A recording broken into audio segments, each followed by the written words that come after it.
নমস্কার বন্ধুরা, welcome to সিএসজেনিক্স বেঙ্গল ইউটিউব চ্যানেল। আর আজকে আমরা তোমাদের জন্য আবার একটা মিনি কনসেপ্ট নিয়ে চলে এসেছি, যেটা হচ্ছে from the subject of computer organisation and architecture. যে কনসেপ্টটার কথা বলতে চলেছি, এটা শুধু কম্পিউটার অর্গানাইজেশনে আমরা পড়ি তা নয়, এটা আমরা অনেক সময় অপারেটিং সিস্টেমেও পড়ি, কিন্তু পড়ার সময় অনেকেই কনসেপ্টটা ডিটেলটা বুঝি না, সেজন্য আমরা জাস্ট মেকানিক্যালি ক্যালকুলেট করি। তো সেটাকেই তোমাদের সামনে সংক্ষেপে ইলাবোরেট করার চেষ্টা করছি। আমরা যখন অপারেটিং সিস্টেম করি বা কম্পিউটার অর্গানাইজেশন করি, আমরা দুটো টার্ম খুব বেশি শুনি, সেটা হচ্ছে হিট আর miss, hit ratio, miss ratio. But জিনিসটা অ্যাকচুয়ালি কি, সেটা আগে বোঝার চেষ্টা করব। দেখো, আমাদের যে ল্যাপটপ বা কম্পিউটার আমরা ইউজ করি, তাতে যে ধরনের মেমোরি আমরা এনকাউন্টার করি, সেটাকে যদি আমরা ধাপে ধাপে ভাগ করি, দেখো সবথেকে বড় মেমোরি কোনটা হতে পারে কম্পিউটারের মধ্যে? ডেফিনেটলি তোমার ইন্টারনাল হার্ড ডিস্ক। এটাকেই আমরা কম্পিউটার অর্গানাইজেশনে পোশাকি ভাষায় বলে থাকি সেকেন্ডারি মেমোরি। তারপরে সাইজ অনুযায়ী সেকেন্ডারি মেমোরির পরেই যে আসে সে হচ্ছে র্যাম, অর্থাৎ যাকে পোশাকি ভাষায় বলা হয় মেন মেমোরি। মেন মেমোরি আর সেকেন্ডারি মেমোরি দুজনেরই সাইজ জিবিতে হয়, বাট জিবির পরে যখন ছোট মেমোরির কথা আসে, তখন আমাদের কাছে সবার প্রথমে আসে ক্যাশ, তারপরে আসে রেজিস্টার, কারণ সব থেকে ছোট মেমোরি হচ্ছে রেজিস্টার। এবং সেকেন্ডারি মেমোরির থেকেও কি বড় মেমোরি হয়? ডেফিনেটলি হয়, এক্সটার্নাল যে হার্ড ডিস্কগুলো আমরা ইউজ করি সেগুলো। এখন যদি সাইজ অনুযায়ী দেখি, তাহলে এই যে মেমোরিগুলোকে আমি উপর থেকে নিচে লিখেছি, এই মেমোরিগুলো অ্যাকচুয়ালি সাইজ অর্ডারে ইনক্রিজিং, মানে ওপরের থেকে নিচের দিকে যদি তুমি দেখো সাইজ হিসাবে তোমার মেমোরি কিন্তু ইনক্রিজ করছে। এই যে ছবিটা আমি আঁকলাম, এটাকে বলা হয় মেমোরি পিরামিড। মেমোরি অর্গানাইজেশন, এই পিরামিডটা তোমরা দেখতে পাবে বিভিন্ন রকম বইতে, মরিস ম্যানোর বইতে তো অবশ্যই পাবে। এইবার যে কনসেপ্টটা এখানে হচ্ছে যে আমরা যত উপরের থেকে নিচের দিকে আসছি, আমাদের সাইজ বাড়ছে, আর যত আমরা নিচ থেকে ওপর দিকে উঠছি, আমাদের সাইজ কমছে। এবার দেখো, সাইজ কমার বাড়ার মধ্যে ব্যাপারটা কি থাকে?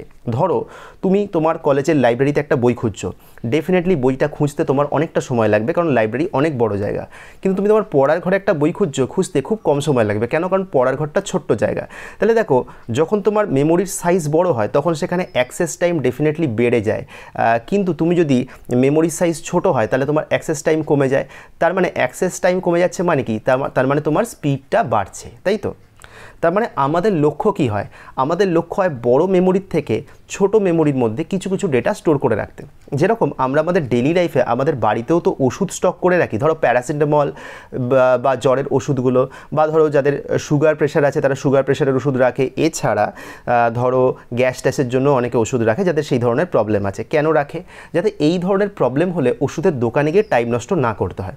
সেই রকমই আমার কাছে সেকেন্ডারি মেমোরিতে তো সব ডেটা থাকতে পারে, বাট আমি সব ডেটা সেকেন্ডারি মেমোরিতে রাখবো কেন?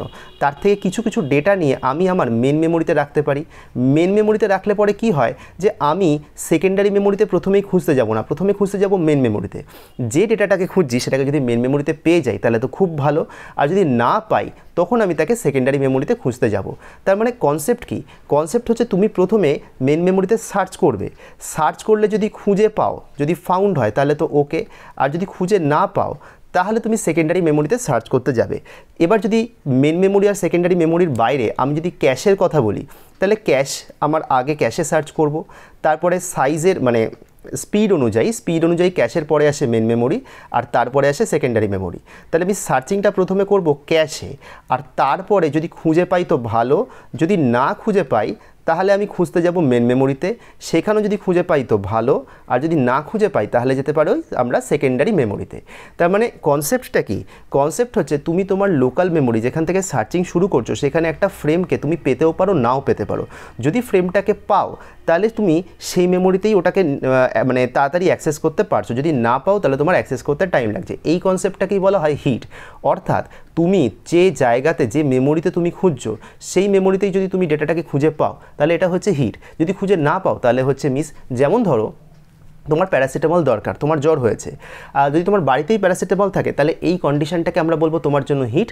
আর যদি প্যারাসিটামলটা বাড়িতে না থাকে তাহলে আমরা তোমার জন্য এটা বলবো মিস। এতে কি হয়, এতে করে যদি সব ডেটাকে আমরা সেকেন্ডারি মেমোরিতে খুঁজতে যেতাম তাহলে আমাদের অ্যাক্সেস টাইমটা হিউজ হয়ে যেত, আমাদের কম্পিউটার স্লো হয়ে যেত। কিন্তু দেখো, র্যামের সাইজ যত বাড়ে তত আমাদের কম্পিউটার ফাস্ট হয়। কেন হয়? কেননা কম্পিউটারের র্যাম যত বাড়বে তত হিট রেশিও বাড়বে। হিট রেশিও বাড়ছে মানে তুমি বেশিরভাগ ডেটাই মেন মেমোরিতে অর্থাৎ র্যামের মধ্যে খুঁজে পেয়ে যাচ্ছ, তার ফলে তোমার তোমার সেকেন্ডারি মেমোরির উপর ডিপেন্ডেন্সি কমছে এবং তোমার কম্পিউটার স্মুথ রান করছে। তুমি যদি ফাস্টার অ্যাক্সেস ক্যাশ ইউজ করো তাহলে তোমার অ্যাক্সেস টাইম আরও কমে যাবে।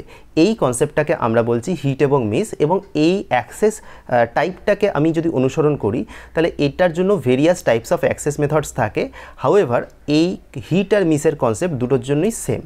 যদি ভিডিওটা ভালো লেগে থাকে, আমরা পুরোপুরি থিওরিটিক্যালি ডিসকাস করলাম, ম্যাথামেটিক্স এখানে দেখায়নি কারণ ম্যাথামেটিক্সের সাথে অনেকেই কমফোর্টেবল নয়, তবু আমরা ম্যাথও দেখাতে চাই, অবশ্যই তোমাদের জন্য দেখাতে চাই। তোমরা যদি দেখতে চাও ম্যাথ তাহলে সেটা আমাদেরকে কমেন্ট সেকশনে জানাতে পারো, কিন্তু যদি ভিডিওটা ভালো লেগে থাকে তাহলে কমেন্ট সেকশনে ফিডব্যাক দিতে ভুলো না।